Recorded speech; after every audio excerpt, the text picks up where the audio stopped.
Logan's truck roared down the icy road, slicing through the biting wind and relentless snowfall. The highway, desolate under the storm's fury, was sparsely populated, with only a handful of daring souls braving the tempestuous weather. Occasionally, a solitary car would dart past, quickly swallowed by the swirling snow, its tail lights fading into the white abyss. Inside the truck's warm embrace, Logan's eyes flicked to a photograph of Harper, his wife, dangling from the rearview mirror. Her smile, captured in that small frame, warmed his heart. With Christmas just around the corner, his excitement was palpable. After months of crisscrossing the nation, he was on the final leg of his journey home, bearing a special gift for Harper. Logan's hand reached into the glove compartment, retrieving a small, elegantly wrapped box. He stole a quick glance inside. The gold necklace he had chosen for Harper lay nestled among festive decorations, its luster a promise of joy. Smiling, he carefully placed the box back, his heart swelling with anticipation. He pressed the accelerator, urging the truck onward through the thickening snow as it barreled towards the twinkling lights of the city. Upon reaching the truck stop, Logan parked and decided to walk the remaining distance. Strolling through the streets, a sense of nostalgia enveloped him. The town had transformed since his departure. Gone were the autumn days, shadowed by gloom.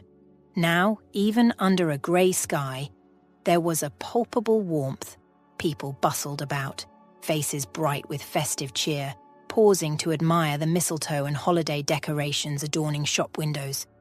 Logan's steps quickened, eager to return to Harper and begin their Christmas celebrations together. He imagined the moment he would surprise her with the gift, the laughter and love that would fill their home. The thought spurred him on, each step a beat in the rhythm of his homecoming. As Logan strolled into the bustling apartment complex, the familiar chorus of neighborhood life enveloped him. He nodded with a warm smile at the neighbors who bustled by, their footsteps echoing against the concrete walls. "Evening, Mr. Thompson," he called out to the elderly man shuffling past. Mr. Thompson looked up, his wrinkled face breaking into a grin. "Evening, Logan. Lovely weather, isn't it?" "Not too bad at all," Logan agreed, his eyes following a young mother struggling with a baby carriage at the foot of the stairs. Without a second thought, he approached her. "Hey, let me help you with that." The mother, a hint of relief in her weary eyes, gave him a grateful nod. "Thank you so much. These stairs are a nightmare with this thing." Together, they carefully maneuvered the carriage up the narrow staircase, the baby gurgling happily, unaware of the effort. As they reached the third floor, she thanked him again. Logan paused outside his door, a mischievous glint in his eyes. Quietly, he pressed the doorbell and quickly sidestepped behind the wall, his heart beating with the thrill of the surprise he had planned for Harper. He imagined her opening the door, her eyes searching, then lighting up as she spotted him. But seconds turned to minutes, and the anticipated laughter and shouts of surprise never came. Instead, silence hung heavy. Confusion creased Logan's brow as he stepped back into view, pressing the bell again, a sense of unease creeping up his spine. "Harper!" he called out, his voice echoing faintly in the empty hallway. "You there?"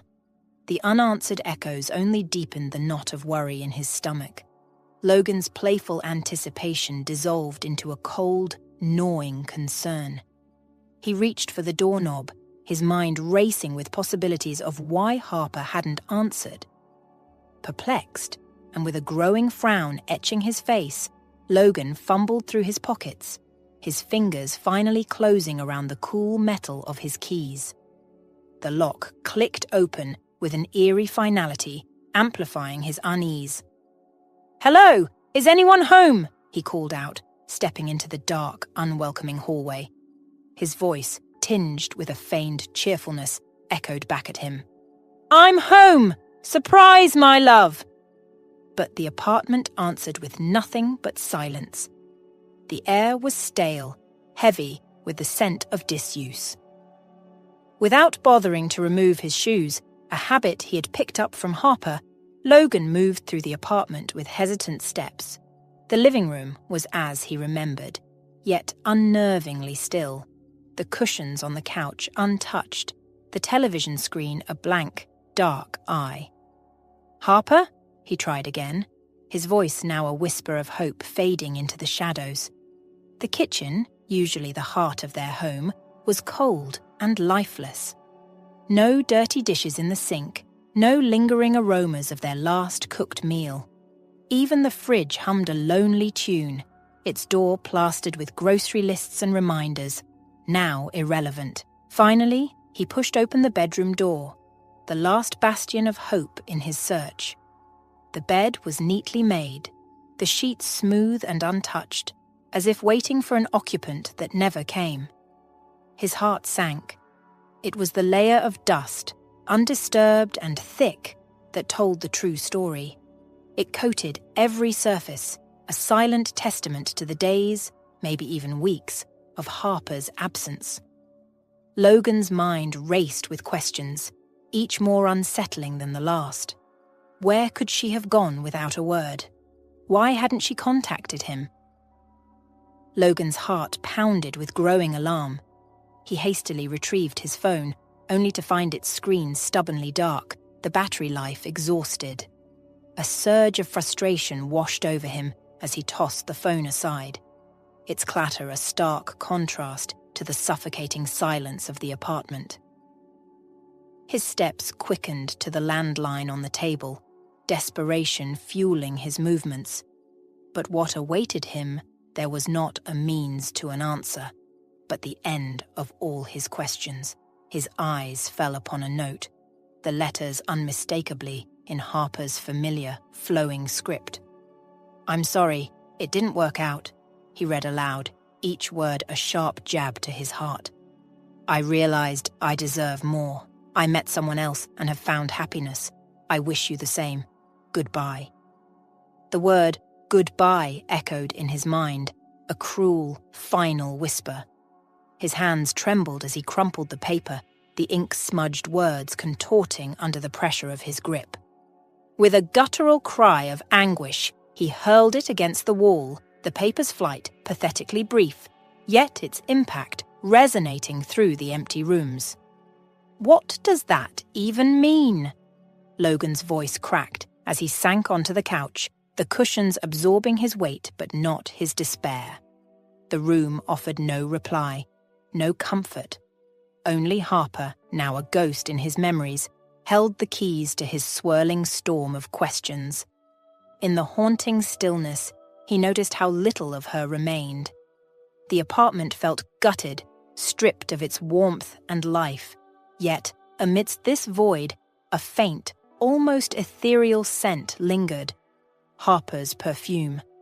It wafted from the half-open wardrobe, a cruel reminder of her presence, now so painfully absent. Lost in a whirlwind of memories, Logan's mind wandered back to the place where it all began. Harper's workplace, a bustling fast-food restaurant with neon lights that seemed to never dim.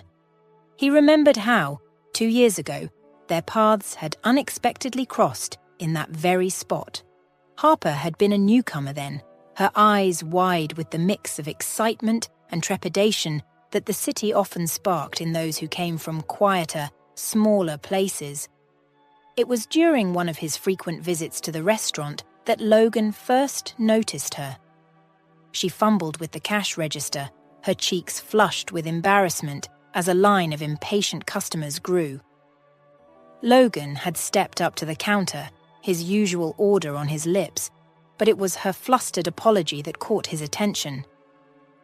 "I'm so sorry, I'm still trying to get the hang of this," she had stammered, her gaze flicking nervously to her new co-workers. Logan had offered her a reassuring smile. "No worries, takes a bit to get used to the rhythm of this place. I'm Logan, by the way." Harper, she had responded, a tentative smile breaking through her anxiety. From that day on, their interactions grew. Logan found himself visiting the restaurant more often, each time sharing bits of advice about the city. "You know, the best coffee place is just 2 blocks from here," he had once told her. "And if you ever get lost, just look for the big mural on 5th Street. It's a good landmark." Their bond deepened, conversations flowing as smoothly as the city's endless rhythm. They fell in love amidst the clatter of trays and the sizzle of fries, an unlikely romance blooming in the most ordinary of places. They married, full of dreams and promises of a forever entwined future. But now, as Logan stood outside the restaurant, its neon sign flickering like a beacon of lost dreams, all that remained of their life together was the echo of her laughter in his mind and the crumpled note lying forgotten under the sofa. He pushed open the door, the familiar jingle of the entrance bell sounding almost mocking in its cheerfulness. He stepped inside, his heart heavy, each step a journey back into a past that felt both so close and yet irretrievably lost. The moment Logan stepped into the restaurant, the cashier's usual cheerful demeanor vanished. Recognizing Logan, his smile faltered, replaced by a look of uneasy recognition. The staff at the restaurant had come to know Logan well as Harper's husband, their bond celebrated and witnessed by many of them at their wedding. Logan approached the counter, his voice steady despite the turmoil inside. "Hey, is Harper working today?" he asked, trying to sound casual. The cashier, a young guy named Joseph, whom Logan had always found friendly and talkative, now seemed lost for words. He hesitated, his eyes darting nervously before he mumbled something indistinct. "Sorry, what was that?" Logan leaned in, trying to catch his words. Joseph glanced over his shoulder, then hurriedly disappeared into the back. When he returned a minute later, his discomfort was palpable. "She, stepped out?" Joseph said, avoiding Logan's gaze. "Stepped out? To where?" Logan pressed, sensing something amiss. "I don't know, Logan," Joseph replied, sounding genuinely apologetic. "That's all the manager said." Logan's request to speak with the manager seemed to hang in the air, heavy with unspoken truths. When Lucy, the manager, approached, her expression was one of sympathy, her eyes reflecting a sorrow that immediately set off alarms in Logan's mind. "Hey, Logan," Lucy greeted him, her voice tinged with a softness that was uncharacteristic for the usually brisk manager. "What can I do for you?" For a moment, Logan was silent, his gaze searching Lucy's face for any clue, any hint of Harper's whereabouts or state of mind. "I'm sorry, Logan," Lucy finally said, her voice low and earnest. "She was here earlier, but she left in a hurry. I'm not even sure if she's coming back." As Logan stepped out of the restaurant, the crisp, cold air bit at his skin, a stark contrast to the stifling atmosphere he had just left behind.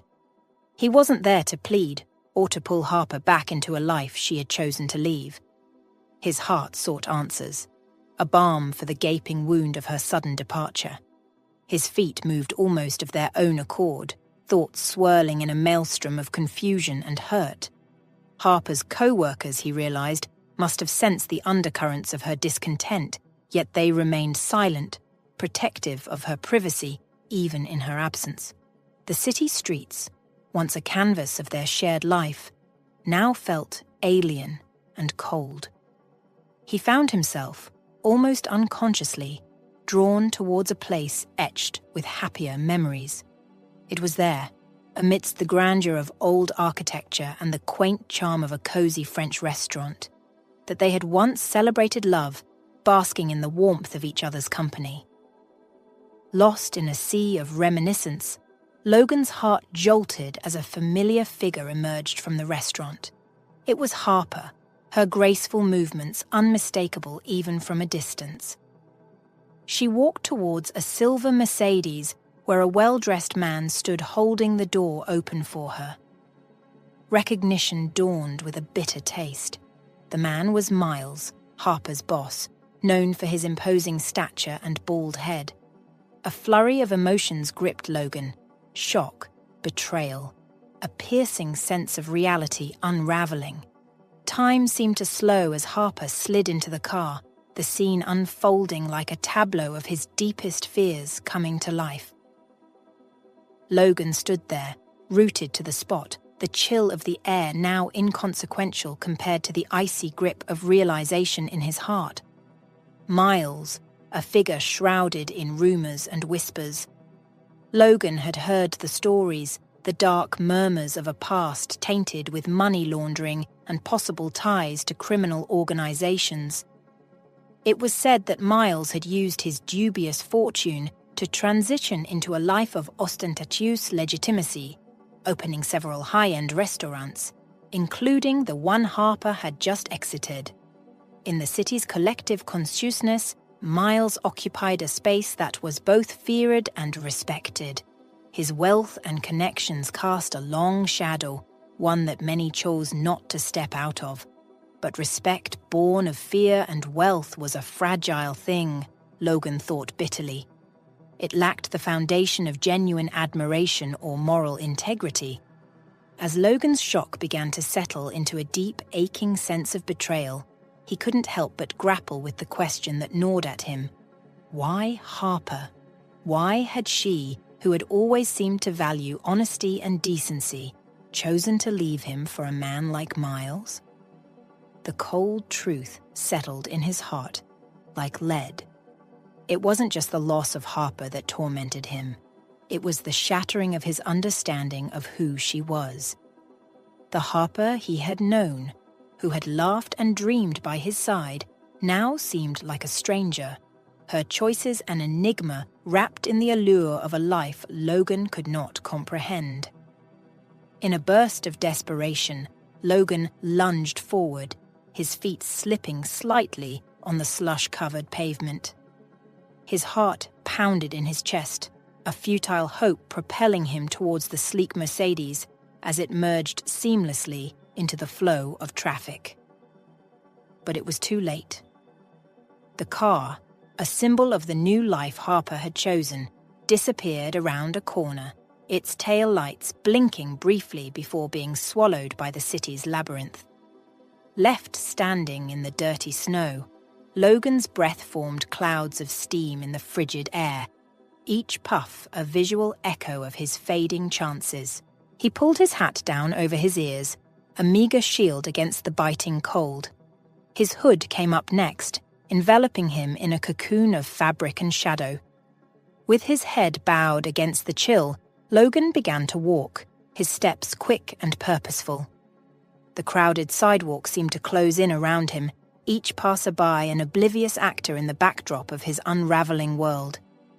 For days, Logan found himself adrift in a haze of alcohol, the sharp edges of reality blurred into a numbing fog. The confines of the apartment, once a shared sanctuary, now echoed with the ghosts of memories, each room a reminder of a life that had slipped through his fingers. In these solitary hours, his mind teetered on the brink of dreams and waking nightmares. He would startle at the slightest sound, his heart lurching with a hope that refused to die. The creak of the floorboards, the whisper of the wind against the windows, every noise seemed like the herald of Harper's return. Each time, he found himself propelled by a desperate optimism, rushing to the hallway with a fervor that belied his despair. But the doorway remained empty, a silent testament to his abandonment. In these moments, Logan's knees would buckle and he would sink to the floor, the cold tiles an unforgiving witness to his grief. His fist would collide with the ground, a physical release for the emotional tempest raging inside him. Each thud echoed in the hollow space, a stark counterpoint to the quiet he couldn't escape. In a moment of alcohol-fueled delirium, he thought he saw Harper's face peering in through the window, her smile a haunting mirage. His heart lurched as he clambered onto the ledge, fingers fumbling with the latch, the perilous drop from the 4th floor a mere afterthought. It was only the ghost of a breeze and the empty night that greeted him, the vision of Harper dissolving into the darkness, his life teetering on the edge both literally and metaphorically, might have spiraled further if not for the intervention of Mr. Thompson, his elderly neighbour from downstairs. The incessant noise had finally drawn the old man to Logan's door in the early hours of Christmas morning. Logan, bleary-eyed and dishevelled, swayed slightly as he opened the door. "Oh, it's you, Mr. Thompson," he yawned, his voice heavy with fatigue. "What are you doing up this early?" Mr. Thompson glanced at his watch, the digits reading 3:20 a.m. "Well, I came to wish you a Merry Christmas," he said, his tone casual as he stepped past Logan into the apartment. His eyes quickly took in the scene of disarray, the bottles that littered the living room, the unwashed dishes, the stale air of neglect. Logan followed him in, a flush of shame colouring his cheeks. "I'm tired of this," he admitted, running a hand through his unkempt hair. He wiped his face with a t-shirt, trying to erase the evidence of his recent breakdown. "I don't feel much like celebrating. Feels more like mourning," he confessed, his voice a low murmur. "My wife left me and I've been drinking. Care to join, Mr. Thompson?" Logan offered, handing him a glass of whiskey. Mr. Thompson accepted the glass of whiskey, his hand steady as he took a thoughtful sip. He settled into the armchair, a silent invitation for Logan to unburden his heart. As Logan slumped onto the couch, the words poured out, the tangled story of his relationship with Harper unraveling in the dim light of the living room. Logan's voice wavered with a mix of confusion and pain as he recounted the details. The breakup, the note, the fragments of their shared life now lying in disarray. Was I making good money? Hell yeah, I was. Not as much as her new boyfriend, but not too bad either. Did I take her to Cancun? I sure did. Gifts. Tons, he rattled off, a list of what he thought were proofs of his love and commitment. I don't know, man. Maybe I did miss something after all. I gave her everything she needed, Logan continued, his gaze lost in the middle distance, searching for answers in the shadows of the room. Or maybe it's because I'm an orphan. He mused a lewd, his voice tinged with a vulnerability seldom expressed. Sure, I grew up in an orphanage with no parents, but that's not my fault. Mr. Thompson listened intently, his expression one of empathy. He took another sip of whiskey, the liquid burning a trail down his throat as he wiped his mouth with the back of his hand. That's not it, dear Logan, Mr. Thompson replied softly, his head shaking slightly in a gesture of empathy. There are fickle people in this world, Logan. They swear eternal love one day, and the next, they find someone else. It's not just women. Men do it too. I knew a guy who was left by his wife. Then he got up and left the next one he found. Said it was revenge. But who did he really hurt? Himself. Now he's alone, drinking his sorrows away. People, Logan, are strange creatures. Logan listened, each word resonating with a mix of truth and sadness. Mr. Thompson's gaze held him, a silent encouragement to voice his deepest fears. I don't know what to do, Logan admitted, his voice breaking the silence. I loved Harper and she did this to me. Why should I live now? What's the point of living anymore? Mr. Thompson considered his words carefully before responding. Well, Logan, you can just live, for no particular reason. If she left you, she wasn't the one for you. Why grieve for someone who chose not to stay? Think of it as being freed from a burden. If you were drowning and she didn't reach out to help, would you still hold on to her? Life, Logan, is a precious gift. It's meant to be lived, enjoyed. Logan let out a heavy sigh, the weight of Mr. Thompson's words settling in his heart. "I'm sorry for causing you so much trouble," he said, feeling a semblance of clarity piercing through the fog of his despair. "I won't be here tonight. I'm leaving town, so I won't bother you on Christmas Eve," Logan announced, finding his clothes in a disheveled pile and quickly dressing. He made his way to the bathroom to freshen up, the conversation with Mr. Thompson having a more therapeutic effect than he could have imagined. After a while, Mr. Thompson stood, his old bones creaking softly as he moved towards the door. "Merry Christmas," he called out, his voice carrying a warmth that contrasted with the coldness of the apartment. "Merry Christmas," Logan's voice echoed from the bathroom, tinged with a note of bittersweet acknowledgement. As the door closed behind Mr. Thompson, Logan added softly, "I don't know how merry it will be, but we'll see." In the solitude of his apartment, with the dawn of Christmas Day creeping through the windows, Logan faced the first day of a new chapter in his life, one filled with uncertainty, but also a glimmer of hope, thanks to the unexpected wisdom of a neighbor. On Christmas Eve, while families huddled together in warmth and celebration, Logan found himself alone, driving his truck down a snow-covered highway. The world outside was a blur of white, the road ahead barely visible through the heavy snowfall. He drove with a kind of desperate urgency, eager to distance himself from the remnants of a life that had unraveled so unexpectedly. The icy road demanded caution, but Logan's mind was elsewhere, lost in a whirlwind of memories and regrets.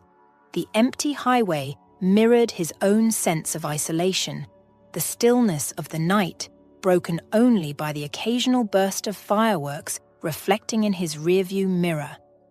Seeking some semblance of cheer, Logan turned on the music, the car speakers filling with the sound of festive songs. They were a bittersweet reminder of a time when Christmas brought joy and anticipation. He raised a box of grape juice to his lips, a solitary toast to himself.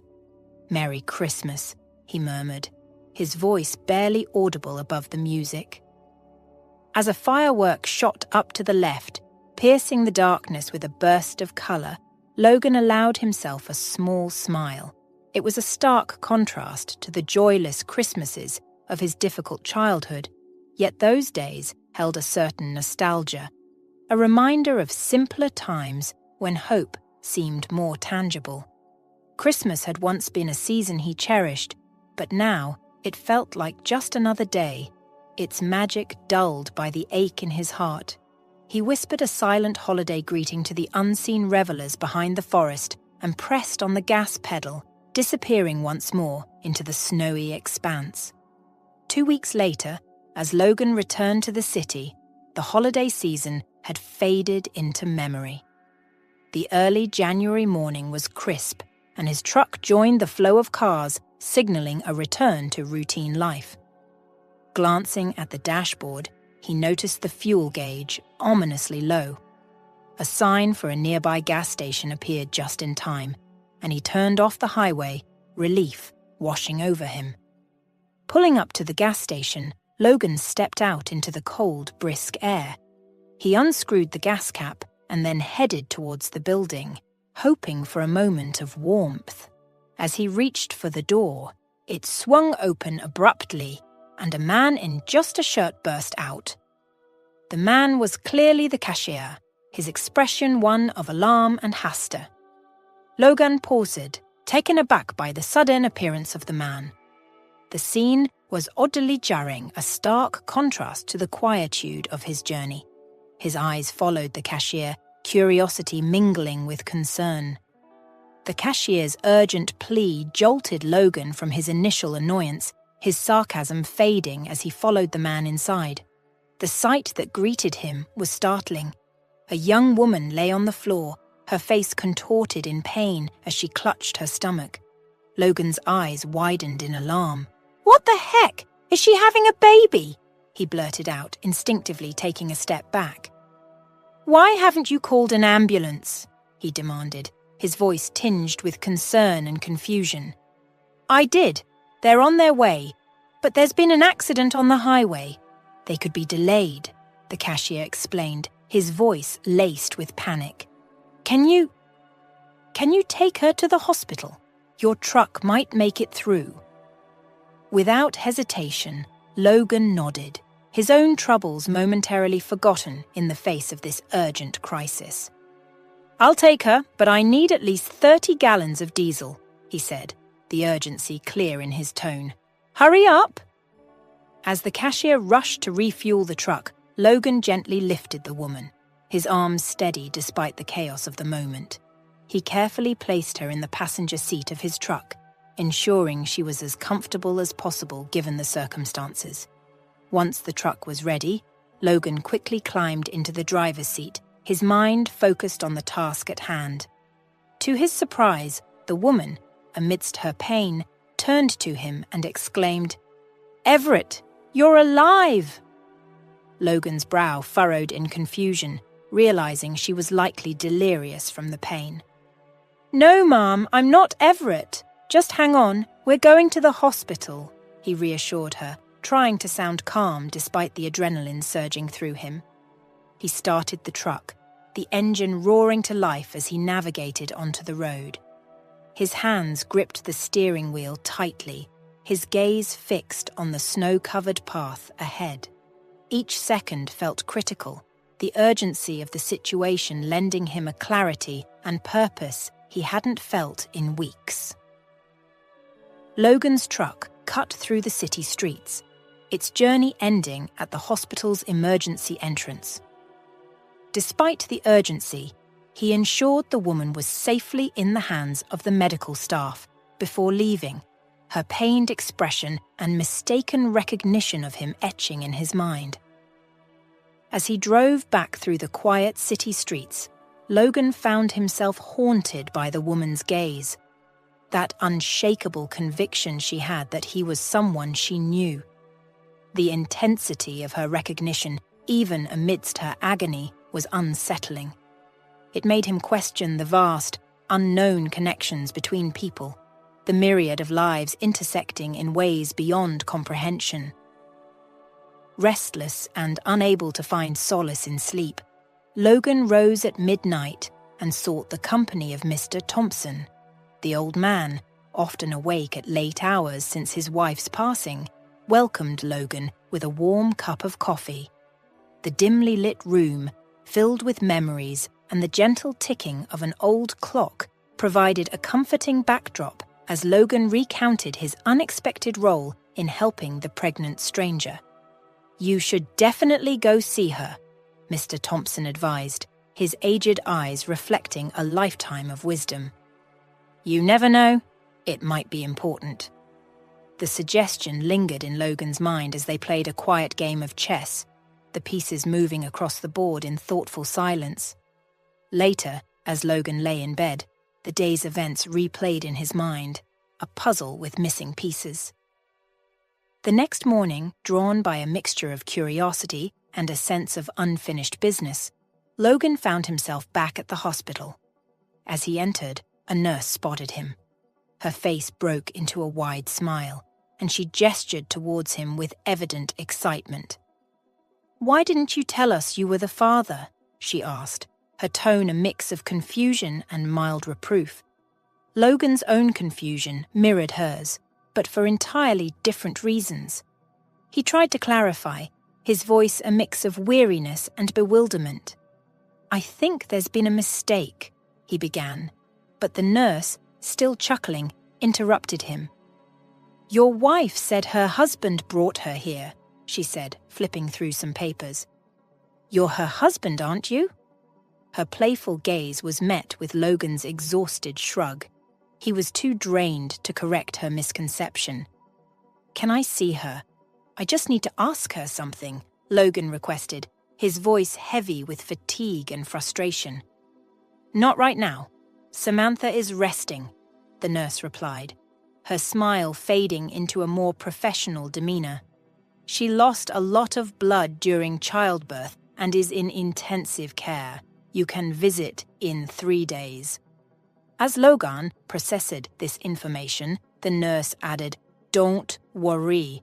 You'll get to see your child. It's a cute boy, and he's doing well."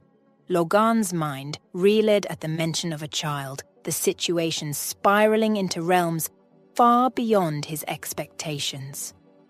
"So, her name is Samantha," he muttered to himself, a piece of the puzzle falling into place, yet the overall picture remained blurred and confusing. As he left, the nurse's laughter and casual remark about him being strange echoed in his ears. Logan's world, already upended by recent events, seemed to be tilting further off its axis. 3 days later, Logan returned to the hospital, his heart pounding with a mix of curiosity, anxiety, and a strange sense of responsibility. When he met her, he didn't know how to start the conversation for a while, and Samantha just sat there with her eyes wide open in surprise and couldn't say anything. After a moment of silence, Samantha suddenly exclaimed, "Oh, Everett," and hugged him tightly. Logan gently patted her on the back and helped her sit down in a chair, then sat down beside her. As Samantha's sobs subsided into quiet sniffles, Logan listened intently, his own troubles momentarily forgotten.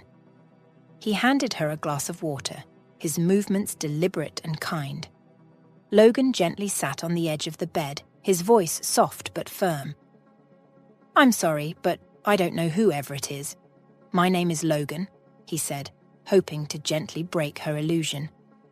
He reached into his pocket, pulling out his driver's license to offer tangible proof.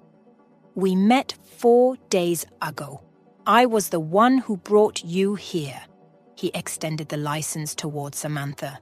Upon seeing it, Samantha's face crumbled, tears welling up and spilling over. She trembled, the reality crashing down on her. "But I had so hoped Everett was still alive," she sobbed, her voice cracking with each word. She leaned into Logan, seeking comfort in a stranger's kindness. "You look so much like him. I thought maybe it was a Christmas miracle," she whispered, her voice trailing off into despair. Once Samantha's tears had subsided into quiet sniffles, Logan handed her a glass of water, his movements slow and considerate. "If you feel up to it, would you tell me what happened to Everett?" he asked gently, his curiosity tinged with empathy. Samantha nodded, taking a tentative sip of water before beginning her story. "Everett, my husband, he looked a lot like you," she started, her voice still unsteady. "He passed away 3 months ago. He was an entrepreneur, passionate about his car service business." She paused, gathering her thoughts. Everything changed when Brooks, an old army friend of Everett's, came back into our lives. Brooks had a rough past, spent time in prison for a fatal fight. He struggled to find work after getting out. Samantha's fingers nervously twisted the edge of the hospital blanket as she recounted the painful memories. Everett wanted to help him, so he offered Brooks a job as a mechanic. But Brooks wasn't satisfied with that. He wanted more, to be a manager. Everett couldn't trust him with that responsibility. Her voice wavered, laden with unshed tears. Brooks resented Everett for it. The tension between them grew day by day. Brooks maintained a veneer of amicability, his true emotions skillfully hidden behind a facade of friendship. But the facade cracked when he extended an invitation to Everett for a weekend fishing trip. Samantha remembered feeling uneasy about it. "I didn't like the idea," she confided, her voice laced with regret. But Everett was ever the optimist. He trusted Brooks and believed he meant no harm. The trip, however, ended in tragedy. Samantha's hands trembled as she recounted the fateful news of Everett's drowning. Brooks claimed Everett fell overboard, entangled in the fishing gear, beyond his help. Her voice was tinged with skepticism. Everyone believed him. After all, who would be out on the river in the early hours of an October morning to witness otherwise? Samantha's eyes, filled with a haunting conviction, met Logan's. But Everett was a strong swimmer, always cautious, always wore a life vest. It didn't make sense. Tears brimmed in her eyes once more, spilling over as Logan reached out to refill her glass with water. "I'm so sorry," Logan murmured, his head bowed in a gesture of shared sorrow. "For your loss, and for all that's happened since." He hesitated before asking his next question. "How did you end up at the gas station without your coat?" Samantha took a deep, steadying breath, wiping her tears. Her voice, when she spoke, was a whisper of vulnerability. "After Everett passed, Brooks wouldn't leave me alone. He came around persistently asking me to marry him, promising to help raise my child." She shook her head, a mix of disbelief and despair in her eyes. "I refused him every time, begged him to leave me be. But he was relentless, always coming back. Then I stopped letting him in. One day, when I came back from the shop, Brooks caught me. He forced me into his car and drove off to the woods. The car broke down there. I tried to run away. Brooks caught my jacket, but I pulled away, leaving the jacket in his hands. After that, everything's a blur. I guess I ran and then just collapsed. The next thing I knew, I was waking up in your truck." Logan nodded, his expression one of understanding, as if the disjointed pieces of a perplexing puzzle had finally clicked into place. He stood, offering a brief, solemn goodbye to Samantha, and began to walk down the dimly lit hospital corridor towards the stairs. Just as he reached the threshold, Samantha's voice, laced with a fragile hope, halted him. "Logan, when I'm discharged, could you take me home? I don't have anyone else to turn to," Samantha implored, her voice barely above a whisper. Without hesitation, Logan replied, "Of course, I'll be there for you." He quickly scribbled down his phone number on a scrap of paper, his handwriting steady despite the turmoil inside. "Call me when you're ready to leave. I'll come as soon as you need me." Samantha's fingers, trembling like autumn leaves, clutched the paper as she slid it into the pocket of her hospital gown. "Thank you," she murmured, her eyes, brimming with unshed tears, locked onto Logan's. "I'll be waiting." Logan turned, his steps echoing softly in the corridor. As he walked away, a shiver coursed through him, a chill that seemed to seep into his very bones, not from the cold, but from the weight of the moment they had just shared. The following day, driven by an unresolved mystery from his past, Logan made his way to the orphanage where he had spent his formative years. The building, a repository of his earliest memories, stood unchanged. Its walls, still painted a vibrant green, were adorned with larger-than-life depictions of superheroes, as if guarding the dreams of the children within. The hallways echoed with the familiar cacophony of youthful energy, yet the faces of the children bore a melancholic resemblance to Logan's own childhood, their eyes flickering with a fragile, almost imperceptible hope. After exchanging brief, nostalgic greetings with a couple of familiar faces from the staff, Logan found himself in the office of the head mistress, Hadley Sawyer. The room was a small capsule of time, with walls lined with photographs of countless children who had passed through these doors. With little preamble, Logan delved into the purpose of his visit, his voice tinged with a mixture of apprehension and urgency as he mentioned Everett. As he spoke, Mrs. Sawyer's demeanor shifted subtly, a shadow crossing her features. She walked to the window, gazing out as if seeking answers in the view beyond. "You weren't alone when you arrived here," she began, her voice lower, tinged with a hint of regret. "You were one of two, tiny infants on a particularly bitter winter day." She paused, her back still turned to Logan. "Those years were tough. We were overrun with abandoned infants and constantly short on space. In the end, we made a difficult decision to keep you here and to give your brother to a childless couple seeking a child." Her reflection in the window wavered as she recounted the past. "I remember when they took your brother away. You cried inconsolably. Everyone tried to comfort you, but the bond between twins, it's something profound. 3 years later, we heard the couple had divorced. Heartbreakingly, they gave up your brother and he was sent to another orphanage. By then, we were inundated with orphans and didn't have a single bed to spare. That cruel twist of fate tore you two apart. I'm deeply sorry. We should have told you sooner." The revelation crashed over Logan like a tidal wave, leaving him momentarily breathless. He clasped his head in his hands, the enormity of the truth sinking in. If only I had known about my brother. Everett might still be alive. His wife wouldn't be engulfed in this sorrow.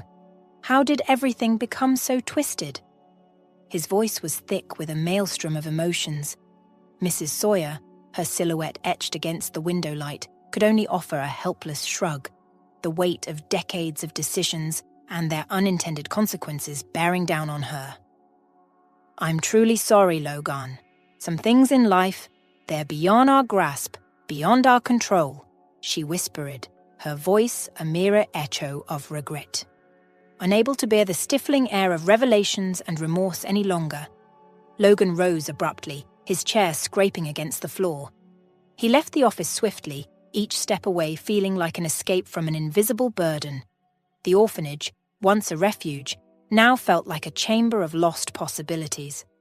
Stepping outside, he drew a deep breath, as if surfacing from the depths of a murky past. The walk home was a blur, his thoughts a jumbled maze, only intermittently interrupted by the habitual glance at his phone. The anticipated call from Samantha, however, remained elusive, adding a layer of anxious anticipation to his already turbulent emotions. The call he had been yearning for arrived with the dawn of the next day. Samantha's voice, a blend of relief and apprehension, broke through the morning stillness, informing Logan of her discharge. With a sense of urgency, Logan hailed a taxi and headed straight to the hospital. Arriving, he found Samantha outside, cradling her son, an image of maternal tenderness against the stark backdrop of the hospital building. As Logan approached, he couldn't help but smile at the sight of the baby's round, innocent face nestled in the crook of Samantha's arm. He reached out, gently tickling the baby's nose with his finger, eliciting a soft, gurgling laugh. "Let's get you home," he said softly, his voice a steady anchor in the midst of their tumultuous lives. He held the car door open for Samantha, a silent vow in his gesture to protect and support them on the uncertain road ahead. Samantha's apartment was nestled in the bustling heart of the city, shadowed by the car service business that her husband Everett had painstakingly built over the years. Now it stood as a symbol of betrayal, usurped by Brooks through deceit and forgery. As they drove past, Samantha's gaze lingered sorrowfully on the familiar building before she shut her eyes in silent despair. Noticing her distress, Logan offered a comforting touch, his hand lightly resting on hers. Upon reaching the apartment complex, Logan paid the taxi fare, and they made their way inside. As they approached, Samantha's grip tightened on her son, her whisper barely audible. "It's him," she said, nodding towards a figure in the distance. Logan shielded his eyes from the glaring sun, Discerning Brooks' tall, gaunt silhouette, he exuded an ominous presence, his long black cloak and dark glasses rendering him almost spectral. Brooks caught sight of Samantha and waved, a chilling casualness in his gesture.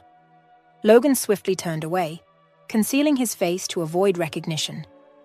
Sensing the urgency, Samantha, with her son clutched close, seized Logan's hand and hastened them towards the building, their steps quickening into a near run. Once inside her apartment, she locked the door with a trembling hand, and Logan found himself in a hallway eerily reminiscent of his own. He sank into the sofa in the living room, his eyes wandering across the modest space until they landed on a photograph on the chest of drawers, marked with a black ribbon. A sharp intake of breath escaped him as he saw the face in the picture. It was his twin brother, Everett. The resemblance was uncanny. The same styled black hair, the same deep brown eyes, the same slight curve of the lips. For a fleeting moment, Logan felt as if he was staring into a mirror, seeing his own reflection. The reality of the situation struck him with overwhelming force. It was no wonder Samantha had mistaken him for Everett. They were identical in every conceivable way. If Logan hadn't been privy to the truth beforehand, he might have doubted his own sanity at the sight of this mirror image of himself. The sudden knock at the door sliced through the tense silence of the apartment. Samantha, her movements cautious, peered through the peephole. Her body recoiled instinctively, a silent gasp escaping her lips. Logan, sensing the urgency, approached her. "It's Brooks," she whispered, her voice tinged with fear. "He's relentless. What do we do now?" Logan instructed her to take her son to his room for safety. Meanwhile, he discreetly retrieved his phone, activating the voice recorder with a deft touch. Steadying himself, he opened the door, feigning a calm smile. "Brooks, what brings you here?" Brooks's face drained of color, his body recoiling as if struck. Staggering backward, he nearly lost his balance over the railing. You're supposed to be dead," he stammered, his eyes darting wildly, refusing to settle on Logan. "How did you mean, how did I survive being drowned?" Logan interjected, with deliberate calmness. I threw you off the boat," Brooks confessed, his voice breaking, his posture deflating like a punctured balloon. "You were supposed to be dead," he choked out, his words laced with disbelief and panic. In a swift motion, fueled by a surge of righteous anger, Logan grabbed Brooks by the collar, pulling him close. His other hand delivered a powerful hook across Brooks's face. "I came back for you," Logan hissed into his ear, his voice a menacing whisper. "Did you really think I wouldn't find out about your schemes?" Pushing Brooks against the railing, Logan watched as fear and realization dawned in Brooks's eyes, his body trembling uncontrollably. Brooks crumpled to the floor, a pitiable figure, weeping and broken. "There, you've confessed everything," Logan stated coldly, his gaze unwavering. "Wouldn't it have been easier to come clean from the start? Feel any relief now? Your life's about to change, Brooks, and not for the better. You're already acquainted with prison, aren't you?" After leaving Brooks crumpled on the ground, Logan stepped outside to call the police. Upon their arrival, he presented them with the incriminating evidence, his phone, containing Brooks's unwitting confession. As Brooks slowly collected himself, he unfolded his tale to the officers, detailing his belief that he had successfully murdered Everett.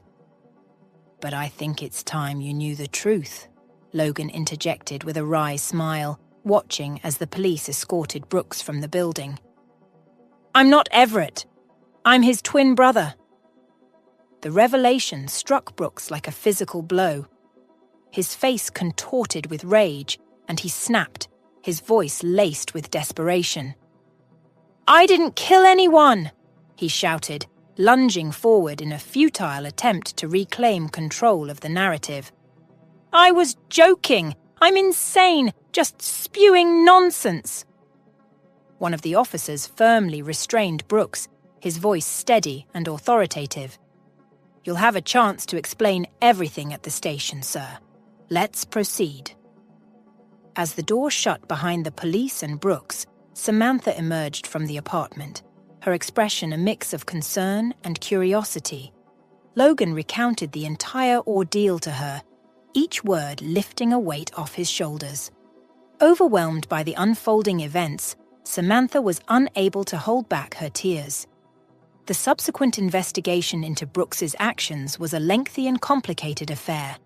The main hurdle for the prosecution was the absence of eyewitnesses to corroborate the account of Everett being pushed overboard.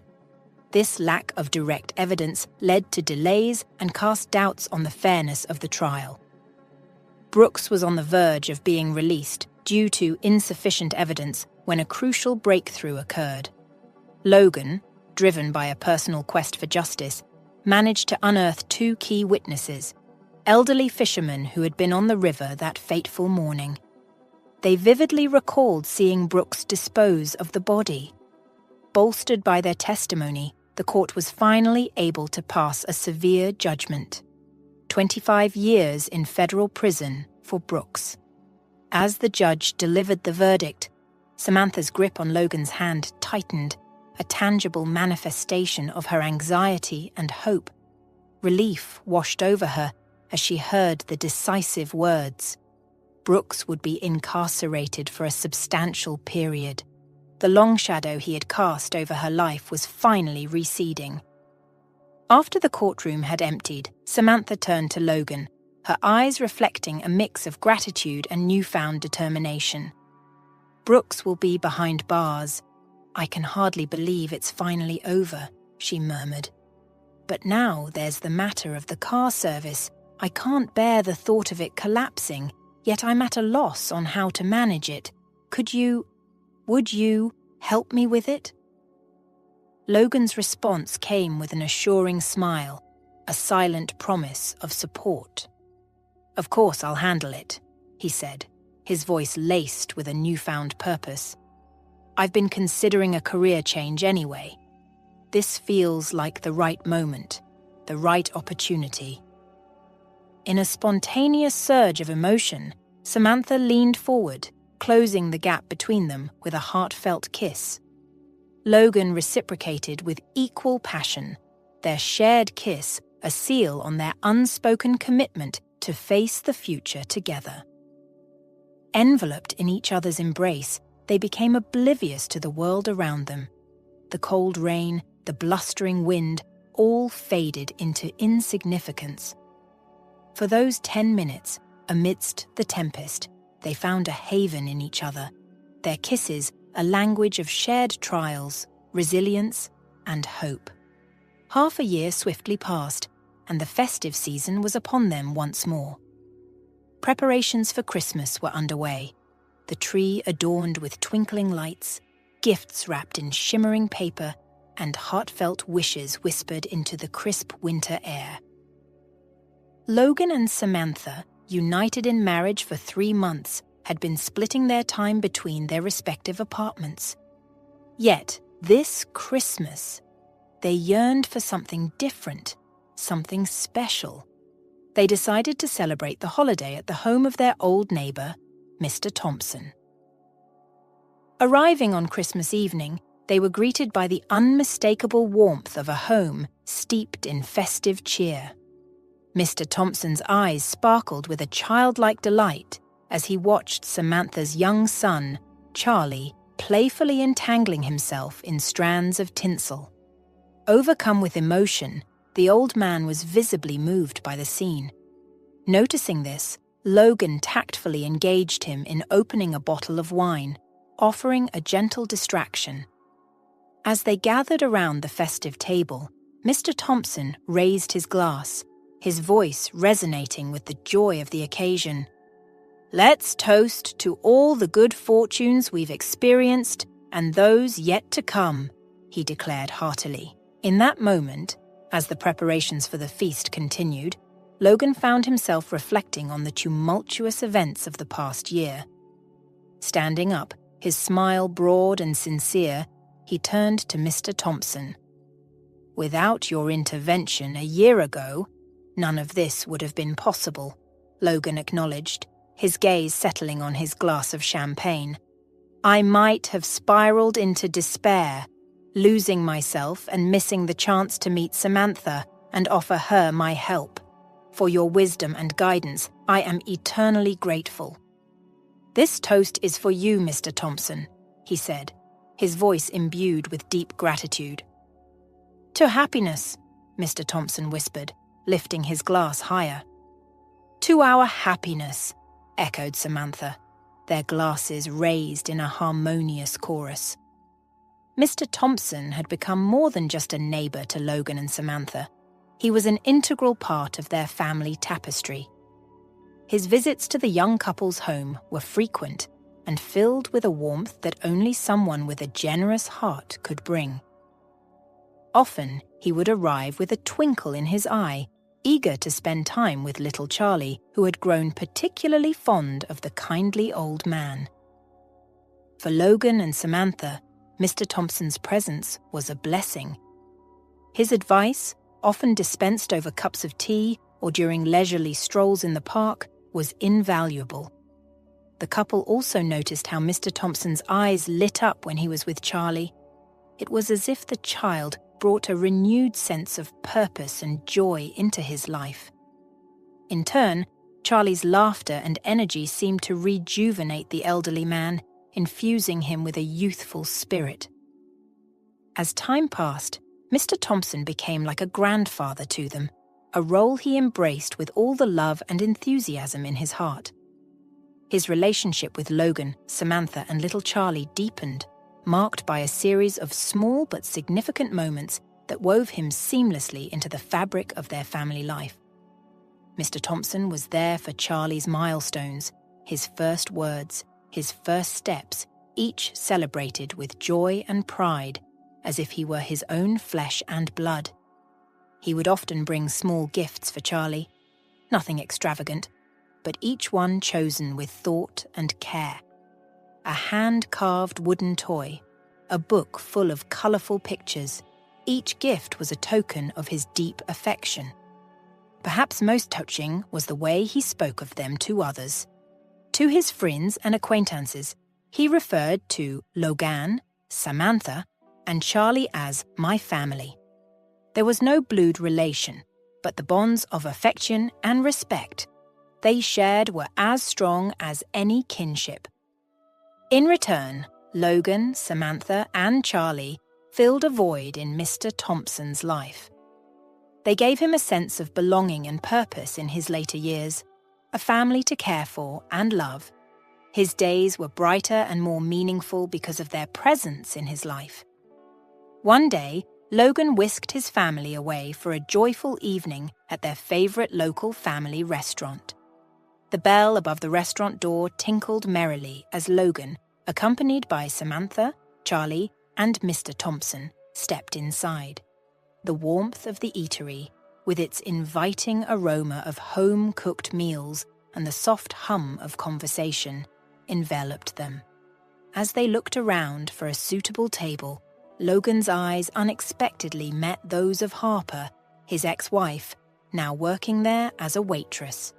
The recognition was instant, and a flicker of surprise crossed Harper's face before she quickly busied herself with her duties. Mr. Thompson, ever observant, leaned closer to Logan. "Someone you know?" he inquired softly, his voice tinged with curiosity. "Yes, that's Harper, my ex-wife," Logan replied quietly, his voice neutral, devoid of any bitterness. Before they could settle into their seats, Harper approached, her demeanor a blend of professional courtesy and personal awkwardness. "Logan, She started, her voice wavering slightly. She glanced briefly at Samantha, and then at Charlie, who was busily chattering with Mr. Thompson about the festive decorations. "There's no need to explain, Harper. Logan interrupted gently, his eyes kind yet resolute. That's in the past. We've both moved on. Harper nodded, her eyes briefly moist. I'm glad you found happiness, she said, her gaze lingering on the family group. Mr. Thompson, sensing the emotional undercurrents of the exchange, chimed in with his characteristic warmth. Life has a way of teaching us valuable lessons, often through unexpected paths, he said, offering Harper a reassuring smile. Yes, it does, Harper agreed, returning his smile with a semblance of her former self. She quickly took their orders, her composure regained, and retreated to the kitchen. As Harper walked away, Mr. Thompson placed a comforting hand on Logan's shoulder. You've handled that with great dignity, Logan.